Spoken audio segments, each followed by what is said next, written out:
দেশের ৫৬,০০০ বর্গ মাইল জুড়ে স্বাস্থ্যসেবা ছড়িয়ে দেওয়ার উদ্যোগ নিয়েছে স্কয়ার গ্রুপ। এর প্রতিষ্ঠাতা চেয়ারম্যান শামছান এইচ চৌধুরীর জন্ম শতবর্ষে রাজধানীর গুলশানে শামছান সেন্টারে উদ্বোধন করা হয়েছে এই মোবাইল ক্লিনিক সেবার। এর কার্যক্রমের মাধ্যমে থাকছে সচেতনতা বৃদ্ধি, বয়স্ক নাগরিকদের জন্য প্রাথমিক চিকিৎসা, মা ও শিশুর যত্ন, সাধারণ রোগের প্রাথমিক পরীক্ষা ও চিকিৎসা এবং বিনামূল্যে ওষুধ সরবরাহ। এর উদ্বোধন উপলক্ষে আয়োজিত সংবাদ সম্মেলনে স্কয়ার ফার্মাসিউটিক্যালস পিএলসির ব্যবস্থাপনা পরিচালক তপন চৌধুরী জানান, আগামীকাল শামছান এইচ চৌধুরীর জন্ম শতবর্ষ পূর্তির দিনে সেবা কার্যক্রম শুরু করবে মোবাইল ক্লিনিকটি। দেশের শিল্প এলাকাগুলোতে নারীদের স্বাস্থ্যসেবায় বিশেষ গুরুত্ব দিবে উদ্যোগটি। জানান, দেশের প্রান্তিক মানুষদের কাছে স্বাস্থ্যসেবা পৌঁছে দেওয়ার এই উদ্যোগটিকে ধীরে ধীরে সামাজিক আন্দোলনে পরিণত করতে চায় স্কয়ার।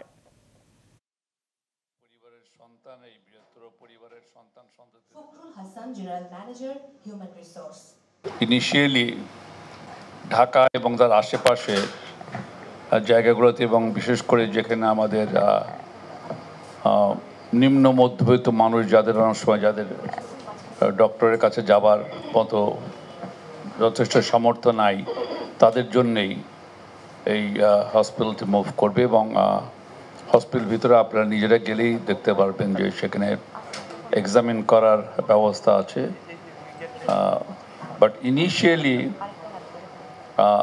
এইটা ঢাকার আশপাশে শেষ করে তারপরে আমরা বিশেষ করে ইন্ডাস্ট্রিয়াল এরিয়াতে আমরা মুভ করতে চাই।